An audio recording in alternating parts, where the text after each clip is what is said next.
بسم الله الرحمن الرحيم. الحمد لله رب العالمين، والصلاة والسلام على رسوله سيدنا ونبينا محمد وعلى آله وأصحابه أجمعين. أما بعد، فأعوذ بالله من الشيطان الرجيم.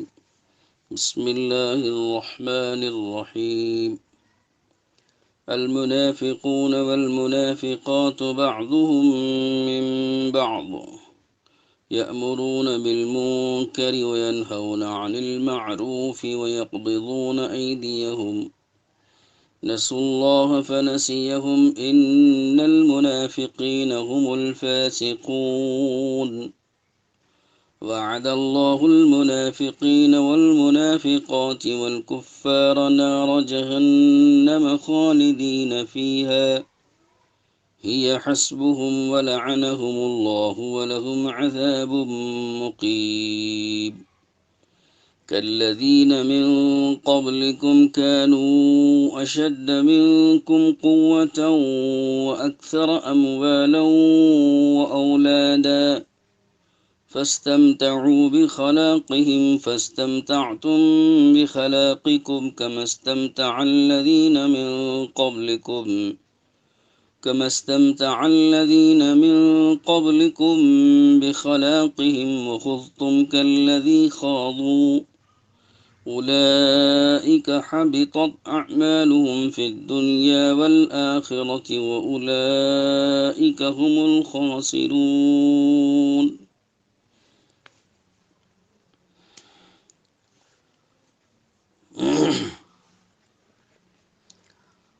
وقال تعالى: والمؤمنون والمؤمنات بعضهم أولياء بعض يأمرون بالمعروف وينهون عن المنكر ويقيمون الصلاة ويؤتون الزكاة ويطيعون الله ورسوله أولئك سيرحمهم الله إن الله عزيز حكيم.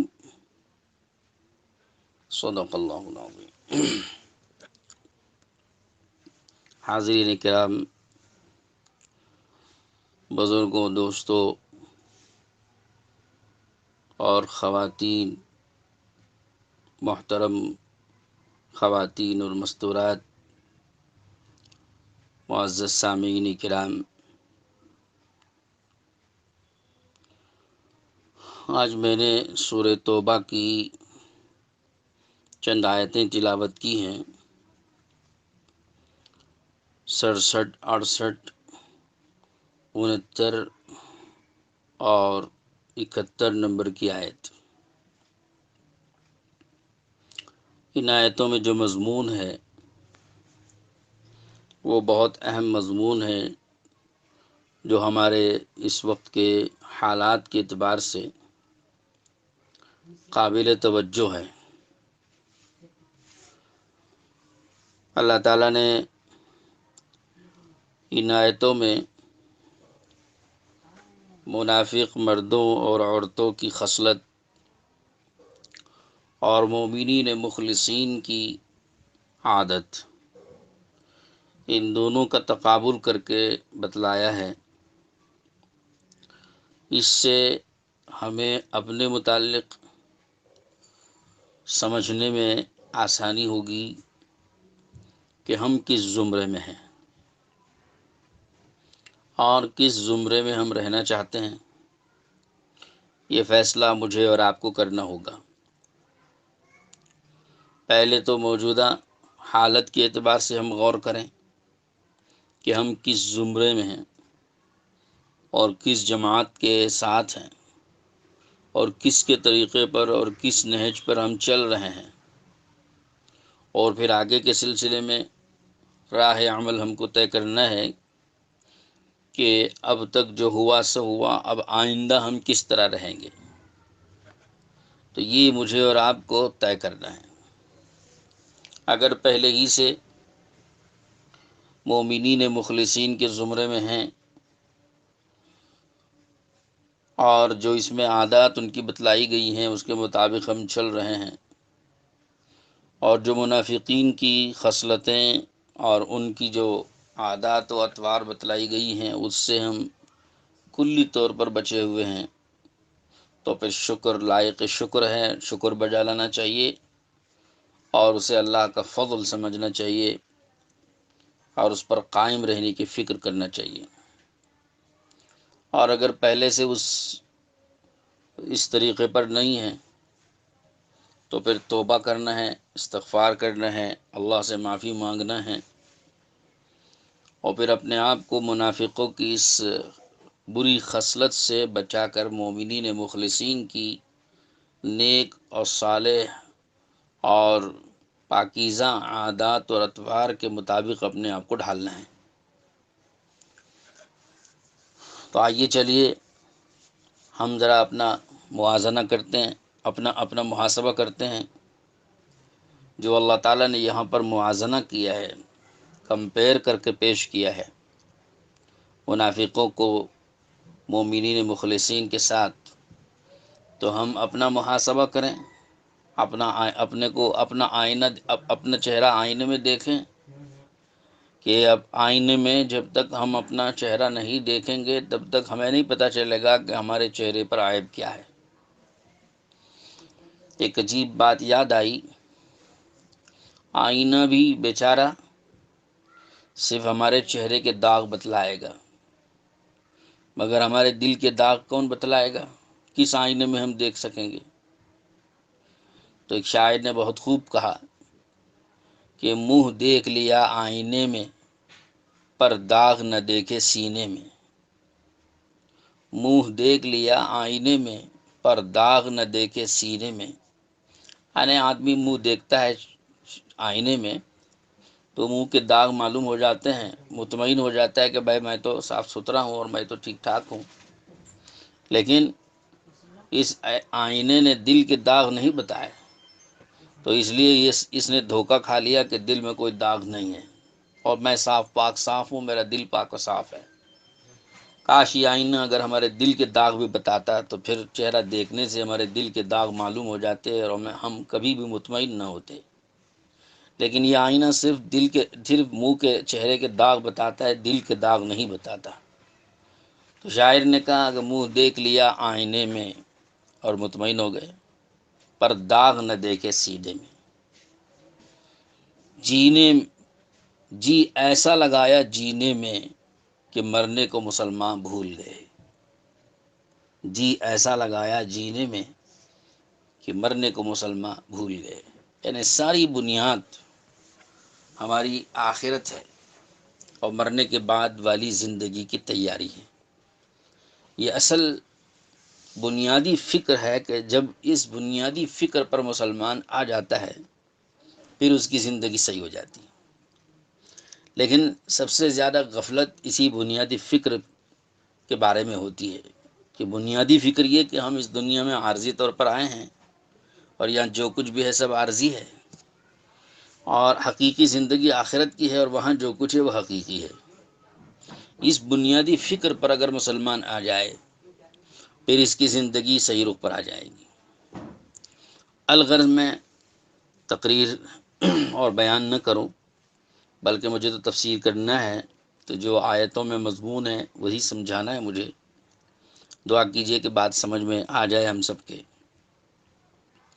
اللہ تعالیٰ نے یہاں پر فرمایا کہ المنافقون والمنافقات بعضهم من بعض، کہ منافق مرد اور منافق عورتیں سب ایک جیسے ہیں، بعضهم من بعض کا ترجمہ کہ سب ایک چال کے ہیں، سب ایک طرح کے ہیں، ان میں کوئی فرق نہیں ہے۔ یأمرون بالمنکر وینہون عن المعروف، یہ حکم کرتے ہیں برائی کا اور منع کرتے ہیں نیکی سے۔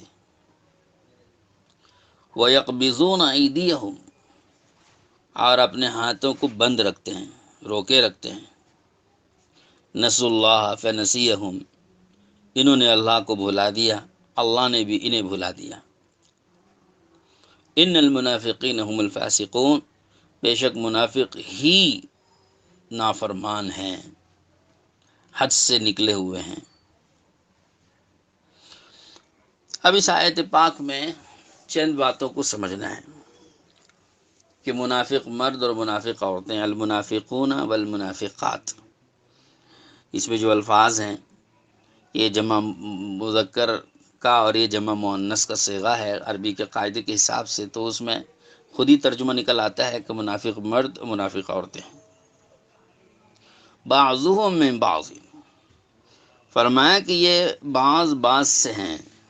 تعبیر عجیب و غریب اللہ تعالیٰ نے استعمال فرمائی ہے یہاں پر کہ بعض سے ہیں، یعنی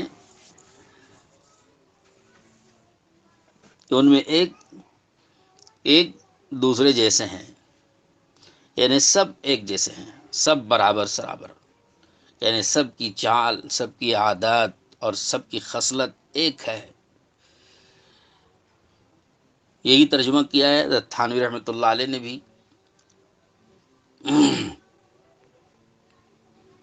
اور حضرت شیخ الہند نے بھی، کہ سب ایک جیسے ہیں، ایک دوسرے کی طرح ہیں، یعنی خصلتوں کے اعتبار سے۔ چنانچہ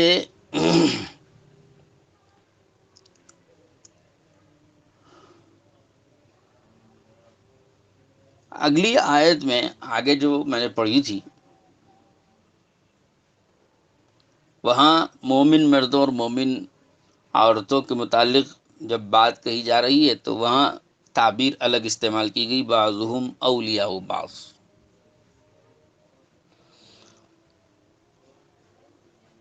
مومن مرد اور مومن عورتیں بعضهم اولیاء بعض، کہ بعض کے دوست ہیں، مخلص دوست ہیں، ایک دوسرے کے مخلص اور ہمدرد دوست ہیں۔ یہ معنی اس کے ہیں، اور اس لفظ کے معنی یہ ہیں، لفظ بھی دونوں کا الگ ہے۔ تو یہاں آپ غور کریں، منافقوں کا تذکرہ آیا تو بعضهم من بعضن کہا، اور جب مومنوں کا تذکرہ آیا تو وہاں بعضهم اولیاء بعضن کہا۔ تو اس فرق کی کیا وجہ ہے؟ علماء نے فرمایا تفسیر میں کہ اس فرق میں ایک لطیف اشارہ ہے۔ لطیف اشارہ یہ ہے کہ منافق لوگوں کی عادت یہ ہے کہ ان کے باہمی تعلقات خاندانی بنیادوں پر اور اغراض دنیاوی کی بنیاد پر ہوتے ہیں۔ بعضهم من بعض، اس سے یہ اشارہ نکلا کہ ان کا آپس میں تعلق اور آپس میں رابطے اغراض کی بنیاد پر ہوتے ہیں، کہ جہاں جس سے غرض وابستہ ہوگی اس سے وہ تعلق رکھیں گے، اور جہاں جس سے غرض وابستہ نہیں ہوگی اس سے کوئی تعلق نہیں رکھیں گے۔ ایک بنیاد تو ان کی یہ ہوتی ہے، تعلقات کی بنیاد، رابطوں کی بنیاد، اور دوسرے خاندان کی بنیاد پر، کہ جہاں ان کے اپنے رشتہ دار ہیں، خاندان ہیں آپس میں، تو خاندانی بنیادوں پر رابطے اور تعلقات رکھیں گے، چاہے ان کا دین کچھ بھی ہو، چاہے ان کا مذہب کچھ بھی ہو، چاہے ان کی خصلتیں کچھ بھی ہوں، ان کی عادات کچھ بھی ہوں، اور ان کے نظریات کچھ بھی ہوں، اور ان کے افکار چاہے کچھ بھی ہوں، لیکن خاندان اور نسب اپنا ہے تو بس اس سے تعلقات مضبوط، رابطے مضبوط، اور اس سے جوڑ بڑا مضبوط رہے گا، کیونکہ اپنا خاندان ہے صاحب، اور اپنے رشتہ دار ہیں صاحب۔ تو رشتہ داری اور خاندانی نسب ان کے ہاں بنیاد ہے رابطوں کی اور تعلقات کی۔ یہ منافقوں کی خصلت فرمایا گیا۔ لیکن جو مومنوں کے بارے میں یہاں فرمایا گیا ہے اس پہ آپ غور کریں کہ بعضهم اولیاء بعض، کہ مومن مردوں اور مومن عورتوں کی جو عادت ہے وہ یہ ہے کہ وہ ایک دوسرے کے ولی ہوتے ہیں، دوست ہوتے ہیں، ہمدرد ہوتے ہیں، خیرخواہ ہوتے ہیں، اور ایک دوسرے کے ساتھ ان کے تعلقات مخلصانہ ہوتے ہیں، اغراض نہیں ہوتے۔ ان کے اپنے تعلقات کی جو بنیاد ہے وہ مخلصانہ ہے، اغراض کی وجہ سے نہیں ہے کہ غرض وابستہ ہو، کوئی دنیاوی حاجت ان کی اس میں ذریعہ بن رہی ہو، یا کوئی دنیاوی غرض ان کو کھینچ رہی ہو، ایسا نہیں ہے۔ ان کے تعلقات میں خلوص ہوتا ہے، فلوس نہیں ہوتا ہے۔ تعلقات میں خلوص ہوتا ہے، فلوس نہیں ہوتا ہے۔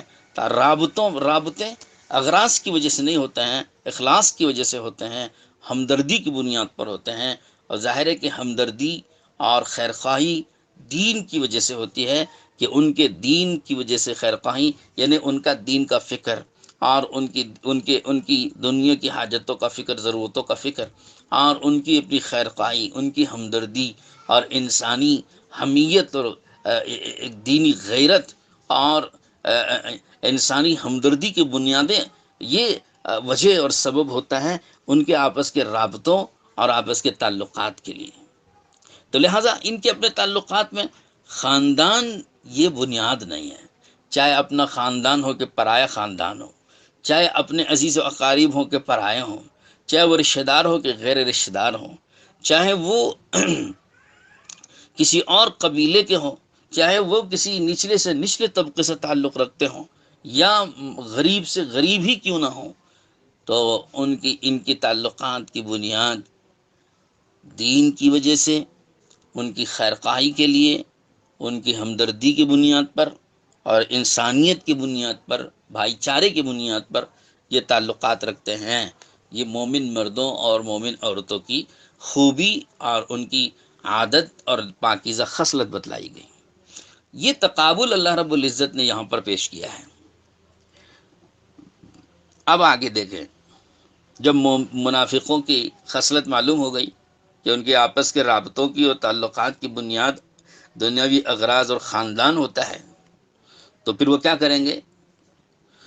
اس کی بنیاد پر جب یہ بنیاد بن گئی تو اب ان کے ہاں نیکی اور برائی کوئی حیثیت نہیں رکھتی، برائی اور بھلائی کو کوئی حیثیت نہیں ہے، اور حق اور باطل کوئی حیثیت نہیں ہے، سچ اور جھوٹ کوئی حیثیت نہیں رکھتا ہے۔ اپنا تعلق، اپنا رابطہ، اپنے اغراض، یہ سارے کے سارے باقی رہنے چاہیے، اور اس کے تحفظ کے لیے وہ جئیں گے، اس کے تحفظ کے لیے مریں گے، اور ان کے سارے کام، ساری دوڑ دھوپ اسی تحفظ کے لیے، اپنے اغراض کے تحفظ کے لیے اور اپنے خاندان کے تحفظ کے لیے ہوگا۔ لہٰذا یأمرون بالمنکر وینہون عن المعروف، جب نوبت آ جائے کہ برائی کا حکم کرنے کی، تو اس سے دریغ نہیں کریں گے، برائی کا حکم کریں گے، اور جب نوبت آ جائے بھلائی سے روکنے کی، تو اس میں ذرا برابر ہچکچاہٹ نہیں محسوس کریں گے، اور کوئی اس میں کوئی نرمی نہیں پائیں گے، اور ذرا برابر اس میں کوئی حیا انہیں محسوس نہیں ہوگی، وہ بھلائی سے ضرور روکیں گے۔ کیوں؟ کہ اپنے خاندانی رابطے ہیں، وہ رابطے ٹوٹ نہ جائیں، اپنے اغراض ہیں، وہ اغراض کہیں ضائع نہ ہو جائیں۔ تو لہٰذا اگر اغراض پہ زد پڑتی ہے اور خاندان پہ زد پڑتی، خاندانی تعلقات پہ زد پڑتی ہے کسی نیکی کی وجہ سے، تو اس نیکی کو روکیں گے، اور اگر اپنے خاندانی رابطے باقی رہ سکتے ہیں اور اپنے اغراض باقی رہ سکتے ہیں، اور اس میں تحفظ ہے کسی منکر سے، تو اس منکر کا حکم کریں گے۔ اللہ حفاظت فرمائے اس بری خصلت اور بری عادت سے، کہ جب اپنے خاندانی رابطوں کے تحفظ کے لیے کسی برائی کو استعمال کرنا پڑے، اس برائی کا حکم کر رہے ہیں، اور کوئی بھلائی اگر رکاوٹ بنے تو اس بھلائی سے روک رہے ہیں، تو پھر دین برباد ہو جائے گا، دین باقی کہاں رہے گا؟ تو غرض یہ منافقوں کی خصلت فرمائی گئی۔ پھر آگے فرمایا وَيَقْبِضُونَ أَيْدِيَهُمْ، اپنے ہاتھوں کو روکے رکھتے ہیں۔ اس میں یقبضون ایدیہم کس بات سے ہے؟ ہاتھوں کو روکے رکھنے سے مراد کیا ہے؟ مفسرین نے فرمایا کہ یہاں اس سے مراد دو چیزوں سے اپنے آپ کو روکے رکھنا، ایک حقوق واجبہ کی ادائیگی سے، اور دوسرے اللہ کے راستے میں جہاد سے اپنے ہاتھوں کو روکے رکھنا، کہ یہ ان دونوں کے لیے ان کا دل تیار نہیں ہوتا ہے۔ ظاہر ہے کہ حقوق واجبہ کی ادائیگی کے لیے مال خرچ کرنا پڑتا ہے، اور ان کے دل میں مال کی محبت اور دنیا کی محبت اور دنیاوی اغراض اتنے بھرے ہوئے ہیں کہ اس کو تو وہ چھوڑ نہیں سکتے، تو لہٰذا کیسے حقوق واجبہ کی ادائیگی کے لیے اپنے مال خرچ کریں گے؟ اور پھر جان سے، دنیا سے اور دنیاوی زندگی سے اتنی محبت ان کو ہے کہ اس کو قربان کرنے کو کسی صورت میں تیار نہیں ہے، تو پھر اللہ کے راستے میں جہاد کے لیے وہ جان دینے کے لیے کیسے نکلیں گے؟ لہذا یقبضون ایدیہم، کہ ان دونوں نیکیوں سے اپنے ہاتھوں کو روکے رکھتے ہیں اور بند رکھتے ہیں۔ نسوا اللہ فنسیہم، انہوں نے اللہ کو بھلا دیا، اللہ نے انہیں بھلا دیا۔ یہ اللہ کو بھول گئے تو اللہ بھی انہیں بھول گئے۔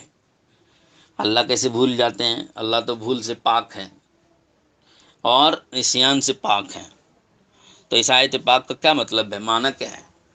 تو فرمایا کہ اس کا مطلب یہ ہے کہ انہوں نے اللہ کو بھلا دیا، مطلب یہ کہ اللہ کے احکامات کی پیروی میں، اللہ کے احکامات کی پیروی کے سلسلے میں انہوں نے یہ کیا کہ اللہ کے احکامات کو چھوڑ دیا، ترک کر دیا، اور ایسے ترک کر دیا کہ اسے بھول ہی گئے، اور وہ ان کو یاد رہتا ہی نہیں۔ اللہ کے احکامات پر عمل کو ایسا ترک کر دیا اور ایسا چھوڑ دیا کہ اسے گویا بھول گئے۔ تو اس کے نتیجے میں اللہ نے بھی کیا کیا؟ اللہ رب العزت نے بھی ان کو چھوڑ دیا، اور ایسا چھوڑ دیا کہ جہاں اجر و ثواب اور انعامات دینے کا نمبر آتا ہے، وہاں ان کا نام و نشان ہی نہیں ہے۔ یہ ہے بھلا دینے کا مطلب، کہ جب انہوں نے اللہ کے احکامات کو ایسا چھوڑ دیا گویا بھول ہی گئے، تو اللہ رب العزت نے بھی جب آخرت میں انعامات دینے کا وقت آیا اور ان کو نوازنے کا وقت آیا اور پھر ان کو اجر و ثواب دینے کا وقت آیا، تو وہاں ان کی اس فہرست میں ان کا نام و نشان غائب ہے۔ یہ ہے اس کا مطلب کہ اللہ نے بھی ان کو بھلا دیا۔ اور یہ صرف آخرت کی بات ہی نہیں ہے، دنیا میں بھی ہو سکتا ہے، لیکن چونکہ دنیا دارالاسباب ہے اور یہ ساری دنیا کی نعمتیں اللہ پاک ماننے والوں کو بھی دیتے ہیں، نہ ماننے والوں کو بھی دیتے ہیں، تو لہٰذا یہاں ملنے نہ ملنے کا کوئی اعتبار نہیں ہے، کیونکہ یہاں کا اللہ کا ضابطہ الگ ہے۔ یہاں سب کو اللہ دیتے ہیں، کیونکہ یہ امتحان کی جگہ ہے۔ اصل معیار آخرت ہے، وہاں پتہ چلے گا کہ جس کو مل رہا ہے وہ کون ہے، جس کو نہیں مل رہا ہے وہ کون ہے۔ تو وہاں ہر ایک کو نہیں ملے گا، ہر ایک محروم نہیں ہوگا۔ دنیا میں ہر ایک کے ساتھ ایسا ہوتا ہے کہ دنیا مل بھی رہی ہے، نہیں بھی مل رہی ہے، مومنوں کو نہیں بھی مل رہی ہے اور کافروں کو مل بھی رہی ہے۔ تو دنیا میں تو ایسا بہت ہوتا ہے، لیکن آخرت میں ایسا نہیں ہونے والا ہے۔ وہاں تو صرف ماننے والے فرمانبرداروں کو ملے گا اور نافرمانوں کو نہیں ملے گا۔ تو ملنے نہ ملنے کی اصل جگہ تو آخرت ہے۔ تو غرض وہاں ان کا نام و نشان غائب ہے، صفحہ ہستی سے مٹا ہوا ہے، کیونکہ اللہ نے ان کو بلا دیا اور چھوڑ دیا۔ فنسوا اللہ فنسیہم ان المنافقین هم الفاسقون، بے شک منافقین ہی نافرمان ہیں، هم الفاسقون۔ یہ بات تاکید سے فرمائی جا رہی ہے، کیونکہ فسق اور نافرمانی یہ منافقوں ہی کی عادت ہے، اور منافق ہی ہوتے ہیں جو نافرمانی کرتے ہیں، ورنہ مومن نافرمانی نہیں کرتا ہے۔ تو ان المنافقین هم الفاسقون۔ وعد اللہ المنافقین والمنافقات والکفار النار جہنم خالدین فیہا ہی حسبہم۔ اب آگے اس پر وعید نازل ہو رہی ہے کہ اللہ نے عہد کر لیا ہے اس بات کا کہ منافق مردوں اور منافق عورتوں کو اور اسی طریقے سے تمام کافروں کو، تمام انکار کرنے والے کافروں کو، یہ سب برابر ہیں، ان سب کو اللہ نے عہد کر لیا ہے کہ ان کو جہنم کی آگ کا، یعنی جہنم کی آگ میں ڈھکیلنے اور داخل کرنے کا، خالدین فیہا، جس میں وہ ہمیشہ رہیں گے۔ ہی حسبہم، جہنم کی آگ ان کے لیے کافی ہے، جہنم کی آگ کافی ہے۔ آپ چاہتے ہو کہ ایسے منافق مردوں اور منافق عورتوں کو چھوڑا نہ جائے، بخشا نہ جائے، ایسے کافروں کو، ایسے دشمنوں کو، ایسے دشمن اسلام کو اور ایسے مسلمان دشمنوں کو چھوڑا نہ جائے، بخشا نہ جائے، اور ان کو سزا ملنی چاہیے اور ان کو عذاب ہونا چاہیے، ان کو چکھانا چاہیے۔ آپ پتہ نہیں کتنی تمنائیں اور کتنے آرزویں ایسے نافرمانوں اور دشمنان اسلام کے بارے میں آپ چاہتے ہیں اور آپ دل میں آرزو کرتے ہیں، اللہ رب العزت نے فرمایا ہی حسبہم، یاد رکھو کہ جہنم کی جو آگ اور عذاب ان کے لیے اللہ رب العزت نے طے فرما رکھی ہے، وہی ایک عذاب کافی ہے، بس وہی کافی ہے، اسی میں سب کچھ ہو جائے گا۔ اور دنیا میں ہونا ضروری نہیں ہے، وہ مصلحت پر مبنی ہے کہ ہو بھی سکتا ہے کہ نہیں بھی ہو سکتا ہے، لیکن اگر یہاں نہیں بھی ہوا تو جہنم جو ان کے لیے طے فرمائی گئی ہے عذاب اور سزا کے اعتبار سے وہ کافی ہے۔ ہی حسبہم ولعنہم اللہ، اور اللہ تعالیٰ نے ان کو اپنی رحمت سے دور کر دیا۔ وَلَهُمْ عَذَابٌ مُقِيمٌ، اور ان کے لیے عذاب ہے ہمیشہ رہنے کا، باقی رہنے والا عذاب، عذاب مقیم، باقی رہنے والا عذاب۔ یہ نہیں ہے کہ جہنم میں داخل کر کے عذاب دے کر چھوڑ دیا جائے گا اور پھر اس کے بعد نکال دیا جائے گا، یہ نہیں ہے۔ عذاب مقیم، ایسا عذاب ان کو دیں گے جو باقی رہے گا، چلتا رہے گا، ختم نہیں ہونے والا ہے۔ اس کے بعد جو آیت ہے، آیت کا جو مضمون ہے وہ مضمون بہت ہلا دینے والا ہے ہمارے لیے، ہم سب کو چوکنا کرنے والا مضمون ہے۔ کالذین من قبلکم کانوا اشد منکم قوۃ واکثر اموالا واولادا۔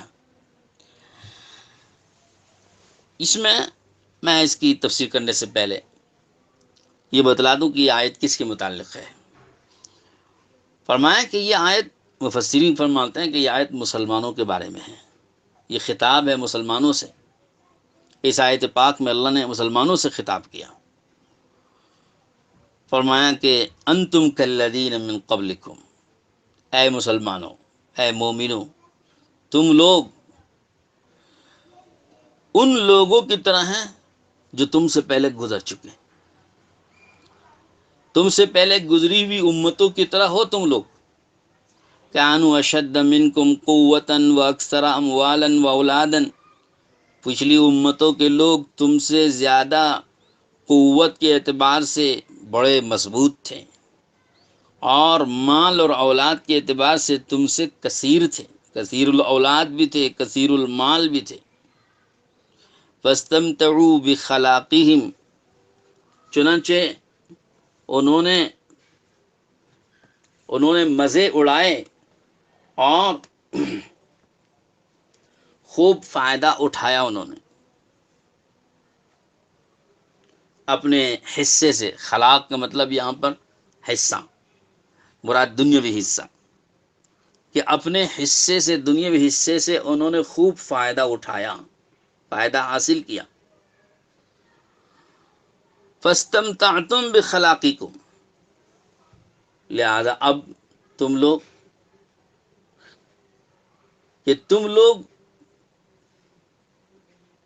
ایسے ہو کہ تم نے بھی اپنے دنیاوی حصے سے بہت فائدہ اٹھایا ہے۔ کما استمتع الذین من قبلکم بخلاقہم، اسی طرح سے جس طرح تم سے پہلے گزری ہوئی لوگوں نے اپنے دنیاوی حصے سے فائدہ اٹھایا۔ وخذتم کالذی خاضوا، اور تم بھی انہی چیزوں میں گھسے رہے جیسے وہ لوگ گھسے۔ اولئک حبطت اعمالهم فی الدنیا والآخرہ، وہ لوگ ایسے ہیں کہ ان کے اعمال دنیا اور آخرت دونوں جہاں میں ضائع ہوئے۔ واولئک هم الخاسرون، اور وہ لوگ ہی خسارے میں پڑے۔ یہ آیت پاک کا ایک ترجمہ اور مفہوم میں نے تھوڑا سا آپ کے سامنے رکھا، لیکن اس میں کیا مضمون ہے اور اللہ تعالیٰ اس سے کیا فرمانا چاہتے ہیں، اس کی تفصیل میں جاننے کی تھوڑی سی ضرورت بھی ہے۔ اس میں دراصل اس امت محمدیہ علی صاحبہ الصلاۃ والسلام کو پچھلی امتوں سے تشبیہ دی جا رہی ہے، اور یہ گویا ایک پیشین گوئی ہے۔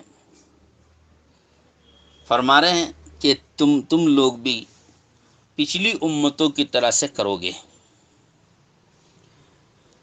یعنی جس طرح پچھلی امتوں کے لوگوں نے دنیا کی لذتوں میں منہمک ہو کر آخرت کو بھلا دیا اور طرح طرح کی معاصی اور بد اخلاقیوں میں وہ لوگ مبتلا ہو گئے، تو تم لوگ بھی ایسا ضرور کرو گے کہ تم دنیاوی لذتوں میں منہمک اور مشغول ہو کر آخرت کو تم بھی بھلاؤ گے، اور جس طرح وہ طرح طرح کی معصیتوں میں اور بد اخلاقیوں میں مبتلا ہوئے، تم بھی اسی طرح سے طرح طرح کی معصیتوں اور بد اخلاقیوں میں مبتلا ہو جاؤ گے۔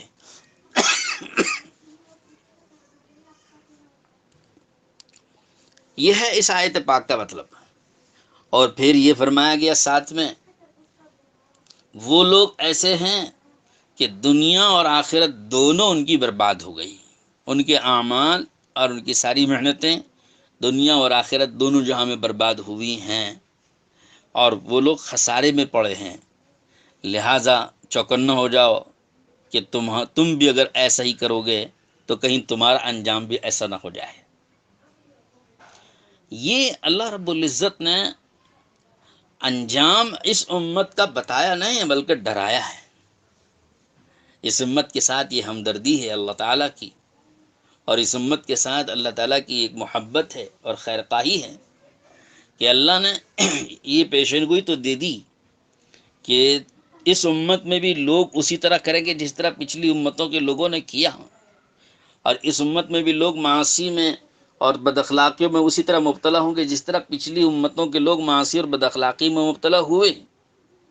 اب آگے انجام کے اعتبار سے ان کا انجام تو بتلائیں، اس کا انجام بتلانے کے بجائے ان کو ڈرایا۔ تو اللہ تعالیٰ کے اس انداز سے ہمیں بھی چوکنا ہو کے اپنے آپ کو سنبھالنے کی کوشش کرنا چاہیے، اور ڈرنا چاہیے کہ کہیں ہم اس کے مصداق نہ بن جائیں۔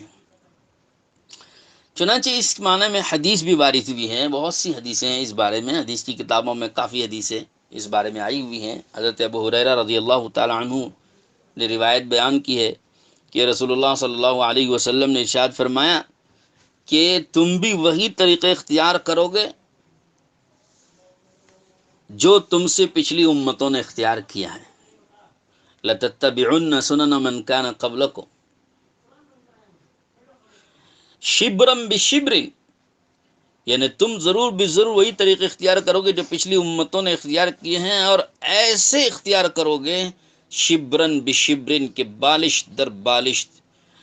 آپ علیہ السلام نے فرمایا کہ ہاتھ در ہاتھ، بالش در بالش، یعنی اگر آپ ایک بالش کو اپنے ہاتھ کی دوسرے ہاتھ کی بالش پر رکھو تو جس طرح دونوں ایک دوسرے کے برابر ہوتے ہیں، اس طرح اللہ کے رسول علیہ السلام تشبیہ دے رہے ہیں۔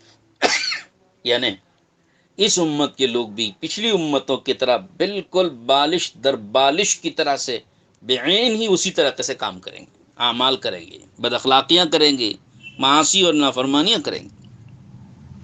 حتیٰ کہ فرمایا کہ اگر پچھلی امت کے لوگ اگر بجو اور جانور کی بل میں گھسا ہے کوئی آدمی ان کا، تو اس امت کا آدمی بھی اسی طرح سے اس بل میں گھسے گا، یعنی نقل کرنے میں، پچھلی امتوں کی نقل کرنے میں ہو بہو نقل کریں گے۔ حضرت ابو ہریرہ نے حضرت رسول پاک صلی اللہ علیہ وسلم کی یہ حدیث نقل کر کے فرمایا کہ اگر تمہارا جی چاہے تو قرآن کی وہ آیت پڑھ لو، کالذین من قبلکم کانوا اشد منکم قوۃ واکثر اموالا واولادا۔ یہی آیت پڑھ کے حضرت ابو ہریرہ نے فرمایا، گویا اس آیت کی تفسیر بیان کی حضرت ابو ہریرہ نے حضور کی اس حدیث سے۔ شراح نے اور مفسرین نے فرمایا کہ اس حدیث پاک کا مقصد آخری زمانے میں مسلمانوں کا یہود و نصارہ کے طریقے کو اختیار کرنا مراد ہے، کہ آخری زمانے میں کہ لوگ یہود و نصارہ، اس لیے کہ پچھلی امتوں کا مطلب یہاں جو آیا ہوا ہے اس سے مراد بنی اسرائیل ہے، اور بنی اسرائیل میں یہود و نصارہ تھے، تو لہذا فرمایا کہ آخری زمانے میں مسلمانوں کا یہود و نصارہ کے طریقے کو اختیار کرنے کی طرف اشارہ ہے، کہ ایسے طریقے اختیار کریں گے یہود و نصارہ کے کہ بالکل کاپی کریں گے، ہو بہو نقل کریں گے، کہ جو انہوں نے کیا وہی یہ بھی کریں گے، جو وہ کر رہے ہیں وہی یہ بھی کریں گے۔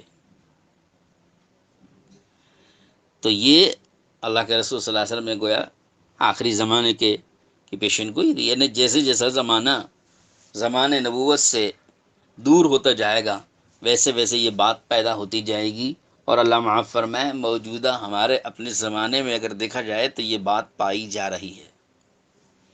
اللہ تعالی ہم سب کی حفاظت فرمائے۔ تو آگے فرماتے ہیں مفسرین کہ یہ نفاق کے جراثیم ہیں جو پائے جا رہے ہیں، کیونکہ یہ کیفیت انہی کے دل میں پیدا ہوتی ہے جن میں ایمان مکمل نہیں ہوگا، جن کے دل میں ایمان مکمل طور پر نہیں پایا جائے گا ان میں یہ بات زیادہ تر پائی جائے گی۔ چونکہ بتایا پیچھے منافقوں کی خصلت، اس خصلت پر غور کریں تو معلوم ہوتا ہے کہ ان کے ہاں جو بنیاد ہے اس بنیاد کی وجہ سے آدمی دین سے کتنا دور ہوتا چلا جاتا ہے۔ تو لہٰذا یہود و نصارہ کی نقل کرنے میں بھی وہی بنیاد جو ہے آدمی کو اس طریقے کو نقل کرنے پر مجبور کرتی ہے، اور یہ نفاق گویا نفاق کے جراثیم ہوئے، اور نفاق کی خصلتیں ہیں، منافقانہ خصلتیں ہوں گی۔ اللہ تعالی ہم سب کی حفاظت کرے۔ جہاں تک مومنین صالحین اور پکے مسلمانوں کی، پکے ایمان والوں کی بات ہے تو اللہ تعالیٰ نے ان کو بچنے کی تاکید بھی فرمائی ہے، اور ان کی جو عادت اور خصلت بتلائی اگلی آیت میں، المؤمنون والمؤمنات بعضهم اولیاء بعض، کہ مومن مرد اور مومن عورتیں جہاں تک ان کا معاملہ ہے، ان کا معاملہ الگ ہے کہ یہ ایک دوسرے کے خیر خواہ، ہمدرد، ولی اور دوست ہوتے ہیں، اور اس کا تقاضا یہ ہوتا ہے کہ یأمرون بالمعروف وینہون عن المنکر، کہ یہ امر بالمعروف اور نہی عن المنکر کرتے ہیں، یعنی بھلائی کا حکم کریں گے اور برائیوں سے روکیں گے، کیونکہ ان کے دل میں خیر خواہی ہے، ہمدردی ہے، انسانیت ہے، ان کو جہنم کی آگ سے بچانے کا جذبہ ہے، دنیاوی مضرتوں سے ان کی حفاظت کا ان کے اندر جذبہ پایا جاتا ہے۔ تو لہذا جو چیز ان کے لیے دنیا اور آخرت دونوں جہاں میں مضر اور نقصان دہ ہوگی اس سے وہ ضرور روکیں گے، اور وہ ظاہر بات ہے کہ دنیاوی اعتبار سے یا اخروی اعتبار سے نقصان دینے والی چیز تو منکر ہے، لہذا اس سے روکیں گے۔ اور چونکہ خیر خواہی ہے، ان کا بھلا چاہتے ہیں، کامیابی چاہتے ہیں، کامرانی چاہتے ہیں، ان کی عزت اور ان کی خوشنودی اور ان کی خوشحالی، یہ ان کا جذبہ ہوتا ہے۔ تو لہذا جو چیز ان کو خوشنودی دلانے والی ہے، عزت دلانے والی ہے، راحت دلانے والی ہے، وہ ہے نیکی، اس کا حکم کریں گے۔ تو یامرون بالمعروف، بھلائی کا حکم کریں گے کہ جس سے دوسرے لوگوں کو راحت، عزت، کامیابی اور طمانینت ملتی ہے، اور برائی سے روکیں گے جس سے دوسروں کو دنیاوی اور اخروی مضرتوں اور نقصان سے حفاظت جس میں پنہاں ہے اور پوشیدہ ہے، تو ان کی ہمدردی میں اس سے روکیں گے۔ تو لہذا برائی سے روکنا ان کی ہمدردی میں ہوا، اور بھلائی کا حکم کرنا ان کی خیرخواہی میں ہوا۔ تو یہ جذبہ مومنوں کے اندر پایا جاتا ہے، مومن مرد ہو کہ مومن عورتیں ہوں، یہ دونوں کے اندر یہ کیفیت اور یہ صفت پائی جاتی ہے۔ تو یہ بہت بڑی خوبی کی اور بہت بڑی بہترین صفت والی بات ہے۔ پھر آگے یہ نہیں کہ بھئی دوسروں ہی کو یہ بتلاتے رہتے ہوں اور دوسروں ہی کی خیرخواہی اور دوسروں ہی کی ہمدردی میں لگ گئے ہوں اور اپنے کو بلا دیا ہوں۔ یہ بھی بڑی بری بات ہے کہ آدمی دوسرے کی ہمدردی میں اور خیرخواہی میں اتنا مصروف ہو جائے کہ اپنے عمل کی خبر نہ لیں۔ ویسا نہیں ہے، بلکہ یہ مومن مردوں اور عورتوں کی یہ خصلت ہوگی کہ وہ یقیمون الصلاۃ، کہ خود بھی نماز کو قائم کریں گے، وہ یؤتون الزکوٰۃ، اور زکوٰۃ بھی ادا کریں گے، کہ ایسا نہیں کہ بس صرف نماز ہی نماز پڑھتے ہیں اور زکوٰۃ کی فکر نہ ہو، جیسے کہ بعض لوگوں کی عادت ہوتی ہے کہ بھئی صرف نماز ہی نماز، اپنا روزہ، اور بس یہ زکوٰۃ کی باری آئے تو وہ دل چاہتا ہی نہیں۔ وَيُطِيعُونَ اللَّهَ وَرَسُولَهُ، اور صرف زکوٰۃ اور نماز ہی کی کیا بات ہے، تمام ہی امور میں، تمام ہی اعمال میں ان کے اندر اللہ اور اس کے رسول کی اطاعت پائی جاتی ہے۔ اولئک، یہ ایسے لوگ ہیں کہ سیرحمہم اللہ، اللہ ان قریب ان کے اوپر رحم کھائے گا، رحم کرے گا۔ ان اللہ عزیز حکیم، بے شک اللہ زبردست ہیں اور حکمت والے ہیں۔ تو محترم سامعین اکرام، اپنی ہم بات کو مکمل کر رہے ہیں اور سمیٹ رہے ہیں اور ختم کر رہے ہیں اسی بات پر کہ ہم کو یہ اللہ تعالیٰ نے آئینہ بتلایا ہے، گویا ہمارے چہرے کو دیکھنے کے لیے اور ہمارے دل کے داغ کو دیکھنے کے لیے ہمارے سامنے دو آئینے پیش کیے ہیں کہ ان دو آئینوں میں اپنے آپ کو دیکھو۔ ایک منافقین کا یہ آئینہ ہے اور یہ مومنین کا آئینہ ہے۔ ان دونوں آئینوں میں اپنے چہرے کو دیکھو کہ کس میں تمہارا چہرہ نظر آ رہا ہے۔ اگر خدا نخواستہ ہمارا چہرہ منافقوں کے آئینے میں نظر آ رہا ہے تو پھر تو ہم کو پہلی فرصت میں توبہ کرنی ہے، استغفار کرنا ہے، اللہ تعالیٰ سے معافی مانگنی ہے، اور آئندہ کے لیے نئے عزم اور حوصلے اور ارادے کے ساتھ ہم کو اپنا رخ زندگی کا بدلنا چاہیے۔ جو حالات اس وقت میں پیدا ہوئے ہیں، اللہ معاف فرمائے، ہو سکتا ہے ہمارے اسی منافقانہ رویے کی وجہ سے، جو منافقوں کے اندر پایا جاتا ہے، اس رویے اور اس طرز عمل کی وجہ سے یہ بات ہمارے یہ حالات ہمارے بگڑے ہوں گے۔ لہٰذا آئیے ہم سب توبہ کرتے ہیں، اللہ تعالیٰ سے معافی مانگتے ہیں، اور آج عزم کرتے ہیں کہ ہم انشاءاللہ اپنا چہرہ مومنوں کے آئینے میں دیکھیں گے، اور مومنوں کے اندر جو خصلت اور پاکیزہ عادات اللہ تعالیٰ نے بتلائی ہیں اس کے مطابق اپنے آپ کو بنانے کی کوشش کریں گے۔ جب ہم مومنوں کے آئینے میں اپنے آپ کو دیکھیں گے تو اس میں جو مومن نظر آ رہے ہیں اس کے مطابق اگر ہمارا چہرہ نہیں پایا جاتا ہے تو ہم اپنا چہرہ اس کے مطابق بنانے کی کوشش کرتے ہیں۔ جیسے کہ ظاہری آئینہ، ہم جب اس آئینے میں ہم کو کچھ عیب ہمارے دکھائے جاتے ہیں آئینے کے ذریعے سے، تو ہم اپنے عیب کو ٹھیک ٹھاک کر کے اس آئینے میں اپنے آپ کو، اس آئینے کے میں جو عکس آ رہا ہے اس عکس میں اپنے آپ کو پاک صاف بنانے کی جیسی کوشش کرتے ہیں، اسی طریقے سے مومنوں کا آئینے میں اپنے آپ کو دیکھیں۔ اگر ہم ان مومنوں کے مطابق نہیں بن رہے ہیں تو پھر ہم اپنے آپ کو پاک صاف کر کے ٹھیک ٹھاک کر کے ان مومنوں کے مطابق اپنے کو بنانے کی کوشش کریں گے۔ اللہ تعالی ہم سب کو عمل کی توفیق نصیب فرمائیں، اور ہم اپنی اس بات کو دوسروں تک بھی ہمیں پہنچانے کی توفیق نصیب فرمائیں۔ سامعین کرام، گزارش کرتا ہوں میں آپ سے کہ یہ جو اچھی اور بھلی باتیں ہمارے سامنے آ رہی ہیں اور قرآن پاک کی یہ تفسیر کا جو سلسلہ ہمارا چل رہا ہے، دعا کیجیے کہ یہ سلسلہ چلتا رہے اور اللہ اسے قبول فرمائے، اس میں اخلاص اللہ تعالیٰ نصیب فرمائے، اور جو قرآن پاک کے احکامات اور قرآن پاک کی تعلیمات ہمارے سامنے ہیں اس پر عمل بھی ہم کو کرنے کی توفیق ملے۔ تو میں گزارش کرتا ہوں آپ سے کہ اس کو آگے بڑھائیں، اور ہمارے اس یوٹیوب چینل کو آپ خود بھی سبسکرائب کریں، دوسروں کو بھی اس کا سبسکرائب کرنے کے لیے آپ کہیں تاکہ وہ برابر اس کو سنتے رہیں اور فائدہ اٹھا سکیں۔ وآخر دعوانا ان الحمد للہ رب العالمین۔